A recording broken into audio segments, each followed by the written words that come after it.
जैसे हम गेम खेलते हैं वो लड़कियों के साथ खेलते हैं, वो एक लड़कियों के साथ खेलते हैं, लड़कियों के खून और उसके आंसू, उसको मजा आती है मैम। कुछ नहीं है उसको कि हाँ क्या टारगेट है, टारगेट तो कुछ नहीं है, लड़कियों की, हिंदू लड़कियों की, उसकी आंसू, उसकी तकलीफ, मजा आती है। जैसे हम गेम खेलते हैं, जैसे हम करते हैं कि हमारी जिंदगी नहीं है क्या, इतना ज्यादा लड़कियों को मार को 2 महीने तक मैडम मेरे को बंद कमरे में रखा गया है, बिल्कुल मेरे को होश में नहीं आने देता था। जब भी मेरे को होश आती थी मैं पहुंचा चिल्लाती थी, इतना रोना आता था, मैं बर्दाश्त के बाहर हो गया। मैं क्या करूं भी तो क्या करूं। द केरल स्टोरी आपने क्या देखी, वो तो मूवी थी, वैसी ही कहानी इस युवती के साथ हुई और पीड़िता हमारे साथ मौजूद है। तो मैं बहुत ज्यादा टॉर्चर, इससे अच्छा, इससे नरक तो कुछ भी नहीं है। ये दुनिया, ये दिल्ली है, दिल्ली नहीं है, ये नरक है। पहले भी ये बोलता था ला इलाहा इल्लल्लाह मोहम्मद रसूल अल्लाह,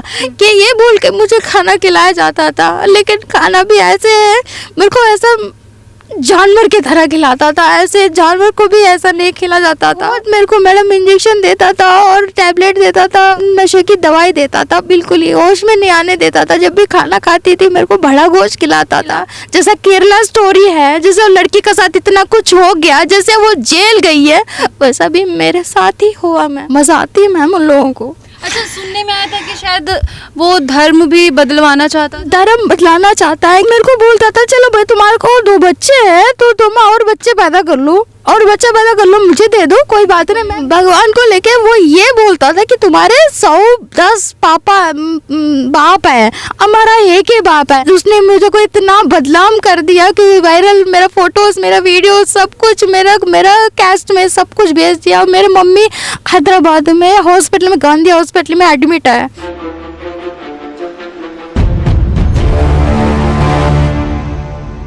इस वक्त हमारे साथ एक युवती मौजूद है जो कि हिंदू है और ये हैदराबाद की है। और आपको बता दें कि द केरल स्टोरी आपने क्या देखी, वो तो मूवी थी, वैसी ही कहानी इस युवती के साथ हुई और पीड़िता हमारे साथ मौजूद है।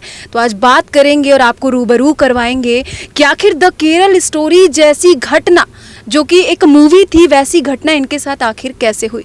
तो सबसे पहले हम जानने की कोशिश यही करेंगे कि आपसे हमारी बातचीत हुई, आपने कहा द केरल स्टोरी जैसी घटना, तो बताइए क्या कुछ हुआ आपके साथ। मैम मैं मतलब केरला स्टोरी जब देखा है, मतलब मूवी को गई थी, बिल्कुल मेरे को ऐसा लग रहा था कि मेरे साथ हो रहा है, जो भी हो रहा है मेरे साथ हो रहा है। मुझे ऐसा अंदर से एक श्योरिंग आ रही थी। मैं भी एक साउथ इंडियन हूँ, तो मैं हैदराबाद की हूँ। तो यहाँ पर एक स्वाइब खान का एक लड़का है, तो उसने मुझे पहले तो सीनू नाम बताया, फिर बाद में मुझे ब्लैकमेल करने लगा, फिर बाद में मेरे बच्चों को मारने के लिए धमकी दे रहा था। उसके 2 बिल्डिंग होने के बाद भी, 2-4 बिल्डिंग कमरा होने के बाद भी मुझे 2 महीने तक उसने किशन बिहार में उसके क्लिनिक के पास में एक कमरा लेके मुझे 2 महीने तक उसने रखा है। उसमें बिल्कुल होश भी नहीं आने दिया। शुरुआती कहाँ से हुआ, आखिर शुरुआत कैसे हुई, आप उसके पास कैसे गईं?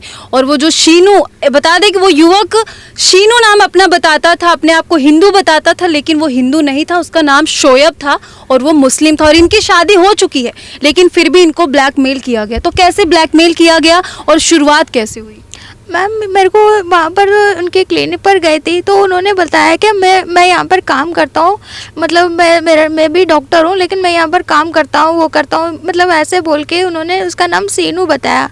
फिर क्लिनिक पे दिखवाने गए थे अपने आप? तो उन्होंने बोला कि मैं भी दवाई देता हूँ, कोई बात नहीं, आप लेट जाओ। हाँ। तो मैं जैसे मैंने बोला सर मेरे को दवाई दे दो, तो नहीं मैडम आपको, मैं वैसे चक्कर आ रहा था मुझे, तो बोल रहे कि कोई बात नहीं मैडम, आपको ग्लूकोज चढ़ाना पड़ता है। तो मेरे को ग्लूकोज के चढ़ाने के लिए उन्होंने ग्लूकोज चढ़ा। जैसे जैसे ग्लूकोज चढ़ रहा था मैं बिल्कुल होश में नहीं थी। 1.5 आवर्स हो गया, जैसे हो गया फिर बाद में उन्होंने ब्लैकमेल करना उसी से स्टार्ट कर दिया। अच्छा, आपके हिसाब से ग्लूकोज जब तक चढ़ा उतनी देर तक आप बेहोश हो गए? बेहोश थी मैं, बिल्कुल होश में नहीं थी। तो मेरे को बिल्कुल ऐसा करने के बाद उन्होंने कंटिन्यू मेरे को ब्लैकमेल करता रहा। को लेके ब्लैकमेल किया गया? उनके पास फोटो फोटोज और वीडियोस है, उसको लेके ब्लैकमेल करता रहा। फोटो वीडियो कहाँ से आई उनके पास? मतलब मेरा बेहोश हालत में उन्होंने सब कुछ वीडियोस और फोटोज ले लिया था। लेके बाद उन्होंने ब्लैकमेल करता रहा और मेरे बच्चे भी, 2 बच्चे, मेरे को बच्चों के मारने के लिए धमकी देता था। उनके पास गन भी है। और मैडम सबको, वो सारे के सारे जेल जा चुके हैं, वो भी तिहाड़ जेल जा चुके हैं। और लड़कियों के मामले में कोई अच्छा फैमिली बैकग्राउंड है तो उन लोगों के ऊपर कंप्लेंट करते हैं, अगर कोई नहीं है तो मेरे जैसा बस ऐसा क्या बोलते हैं हिंदी में, दाल दाल में फंस गए, ऐसे मैं भी हो गई हूँ। तो कोई उनके ऊपर, उसकी जीजा भी तिहाड़ जेल जा चुका है 2021 को। और उसकी भाई है, वो बेस है उनका नाम। आप क्लिनिक पे दिखवाने गए, आपको बेहोश किया जाता है, फिर कुछ फोटोज इनकी ली जाती है। अब वो फोटोज किस सिचुएशन में रही होगी वो तो यही जानती है, वीडियो बनाई जाती है, इनको ब्लैकमेल किया जाता है। फिर आपको ब्लैकमेल करने के बाद आपके साथ क्या किया जाता है और आपको कहाँ पर बंधक बनाया जाता है? इन्होंने उनकी क्लिनिक के पास ही 6000 का ऐसे रेंट पे कमरा लेके मेरे को 2 महीने तक मैडम मेरे को बंद कमरे में रखा गया है। बिल्कुल मेरे को होश में नहीं आने देता था। जब भी मेरे को होश आती थी मैं बहुत ज़्यादा चिल्लाती थी, मैं बहुत ज़्यादा रोती थी। तो आसपास लोगों ने बोला कि लड़की अंदर कोई है, तो अंदर है बोल के वो पूरा क्या बोलते हैं रूम के उस कमरे के मालिक को बताया। तो कमरे के मालिक आके उन्होंने बोला कि उसकी जीजा और उसकी जीजी को, मतलब उनको जाके फैमिली वाले को बताया ये कौन है, लड़की को राके यहाँ रख दिया। जब 2 महीने में क्या क्या किया आपके साथ? बहुत मेरे को मैडम इंजेक्शन देता था और टैबलेट देता था और ऐसे मेरे को मतलब नशे की दवाई देता था, बिल्कुल ही होश में नहीं आने देता था। जब भी खाना खाती थी मेरे को बड़ा गोश्त खिलाता था कि तुम्हारे को यही खाना चाहिए, तुम्हारे को यही खाना चाहिए। और जब रमज़ान आती है तो रमज़ान में एक उनका फेस्टिवल का एक रोज़ा ऐसी है, तो उनके रोज़ा में एक अलदिवा ऐसा कुछ है, वो तो उनकी रोज़ा में एक रोज़ा मेरे को ज़बरदस्ती रखना पड़ता है। मुझे रखो ये रखना पड़ता है, तुम्हारे को तुम छोड़ते मैडम मैं बहुत थक गई हूँ। अब मेरे को, मैं वैसे भी मेरे शरीर से नहीं, मैं अंदर से भी मर गई हूँ। तो मैंने उनको कंप्लेंट करने के लिए आवाज़ उठाया, लेकिन आवाज़ उठाने के बाद भी मुझे कुछ भी नहीं मिला मैम। क्या मिला? जैसा केरला स्टोरी है, जैसे लड़की के साथ इतना कुछ हो गया, जैसे वो जेल गई है, वैसा भी मेरे साथ ही हुआ मैम। उसको जेल तो गया हो। मैंने कंप्लेंट करने के बाद बजरंग वालों ने उन्होंने हेल्प करा, मेरा हेल्प करने के बाद वो तो जेल तो चले गया।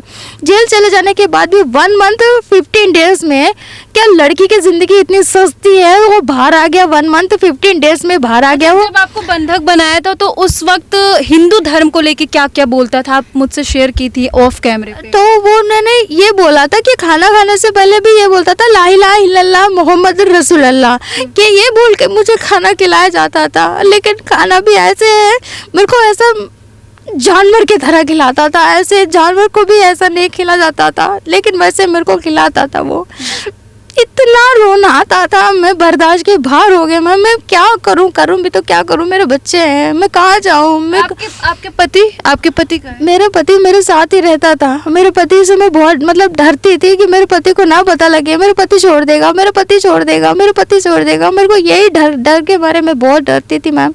अभी मैंने सोचा चल कंप्लेंट ही कर दूं। कंप्लेंट मैंने इसलिए नहीं कर रहा था कि मेरे पति छोड़ देगा, मेरे सोसाइटी में घूमने के लिए नहीं होगा। मेरे को सारे मोहल्ले वाले पूछे थे। तो आप वहाँ से भाग के कैसे निकली? तो वहाँ पर रात में उन्होंने रात को 12:30 को मुझे बाहर निकाल के मेरे को स्टेशन लेके गया। मेरे को वहाँ से निकाल दिया बाहर, कहीं और ले जाने वाला था? कहीं और लेके जाने वाला था, लेकिन मैंने वहाँ से भाग गई। मैं भाग के हैदराबाद चले गई। हैदराबाद जा गई, लेकिन मेरे बच्चे दिल्ली में थे, तो मजबूरन मुझे दिल्ली आना पड़ा। फिर से मुझे वही वैसी हो गई। औरत कहाँ से करे मैम, एक बात बताओ। बच्चों के लिए देखे ससुराल से और मम्मी से ये सब दबे भी रहती है। इन लोगों ऐसे टॉर्चर, यही क्या बोलते हैं, मजबूरी का फ़ायदा उठाते हैं। तो मजबूरी का फ़ायदा ऐसे नहीं उठाना चाहिए कि औरत को बिल्कुल ही ऐसे नोच के खाए। बस मैं यही कहना चाहती हूँ, दिल्ली पुलिस क्या है ये, क्या मतलब इतना बड़ा दिल्ली है, हमारे दिल्ली राजधानी है। हमारे हैदराबाद में एक लड़की को देखे तो उसको मार डालते हैं, इतना डर है हैदराबाद के लोगों को। उसने 2 महीने आपको बंधक बना के रखा, उसका मतलब मेन मकसद क्या था? उन्होंने बस कुछ नहीं है, खेल है मैम। जैसे हम गेम खेलते हैं, वो लड़कियों के साथ खेलते हैं।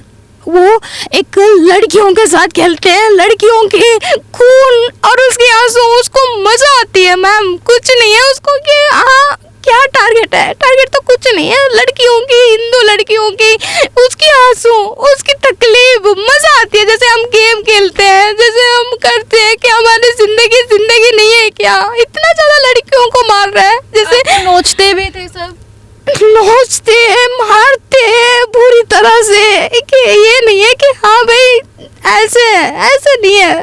मैं बहुत ज्यादा टॉर्चर, इससे अच्छा, इससे नरक तो कुछ भी नहीं है। ये दुनिया, ये दिल्ली है, दिल्ली नहीं है, ये नरक है। औरत की जिंदगी, औरत लड़कियों दिल्ली के में रहने वाले ऐसे लोग नरक हैं, दिल्ली नहीं है मैडम। उसने आपको बंधक बनाया अपने मजे के लिए। हाँ मैम, उसके अपने मजे के लिए रखा है, उसने अपने मजे के लिए लगाया। लेकिन इतना ज्यादा लड़कियों का अत्याचार हो रहा है, किसी को 35 टुकड़े, क्या बोलते हैं, 35 टुकड़े करते हैं, किसी को मार डालते हैं, किसी को रेप करते हैं, किसी के साथ टॉर्चर कर रहे हैं। क्या है ये? मतलब लड़की बाहर नहीं घूम सकती, लड़की जी नहीं सकती, जिसकी सांस भी नहीं ले सकती, बस लड़की को ये सब टॉर्चर करना पड़ता है। ऐसा ये मुस्लिम लड़के ही ज्यादातर क्यों करते हैं? मजा आती है मैम उन लोगों को। अच्छा, सुनने में आया था कि शायद वो धर्म भी बदलवाना चाहता था। धर्म बदलाना चाहता है कि हाँ भाई, लड़कियां क्या करते हैं, लड़कियां क्या बोलते हैं, बच्चा पैदा करते हैं, आदमी तो नहीं कर सकते ना, तो इसलिए औरतों को ही टारगेट बनाया इन लोगों ने। क्या हाँ आपको क्या बोलता था? कि आप मेरे को बोलता था, चलो भाई तुम्हारे को 2 बच्चे हैं तो तुम और बच्चे पैदा कर लो, और बच्चा पैदा कर लो, मुझे दे दो, कोई बात नहीं, मैं पाल लेता। ऐसा बोलता था। भगवान को लेके क्या बोलते थे जो सनातन हमारे हिंदू धर्म के भगवान, उनको लेके? भगवान को लेके वो ये बोलता था कि तुम्हारे 110 बाप है, हमारा एक ही बाप है। हाँ, हमारा 100 बाप है, लेकिन अलग अलग के है, लेकिन नहीं तुम्हारा। बस मैडम, मैं उसको, मेरी मम्मी अभी उसने मुझे को इतना बदनाम कर दिया कि वायरल, मेरा फोटोज, मेरा वीडियो, सब कुछ मेरा कैस्ट में सब कुछ भेज दिया। मेरी मम्मी हैदराबाद में हॉस्पिटल में, गांधी हॉस्पिटल में एडमिट है। अगर मेरी मम्मी को कुछ हो गया, मैं तो मर गई, मैं हैदराबाद भी नहीं जा सकती, मेरी मम्मी को भी नहीं देख सकती। लेकिन मेरी मम्मी को कुछ हो गया मैम, बस मैं जी नहीं पाऊँगी मैम। बिल्कुल। तो कहीं ना कहीं आप देखें, द केरल स्टोरी मूवी जब से आई थी तब से लोग जज करते थे, यहाँ तक कि बताया जाता था कि वो मूवी एक प्रोपोगेंडा है। चलो ठीक है, वो रियल नहीं रहा होगा, हम कुछ नहीं कह सकते, लेकिन ये जो युवती है जो हमारे साथ पीड़िता बैठी है, इसकी कहानी ऐसी है कि आपके आंखों में सच में आंसू आ जाएगा। और इसने झेली है वो चीज़ें। केरल स्टोरी में तो लड़की की न्यूड फोटोज वायरल किया जाता है, वो सुसाइड कर लेती है, लेकिन फिर भी इस लड़की ने अपनी हिम्मत रखी और अभी भी हमारे बीच में है और लड़ने की हिम्मत रखी है। और इसके साथ जिसने भी गलत किया है, हम चाहते हैं कि उसको सजा मिले और इनको न्याय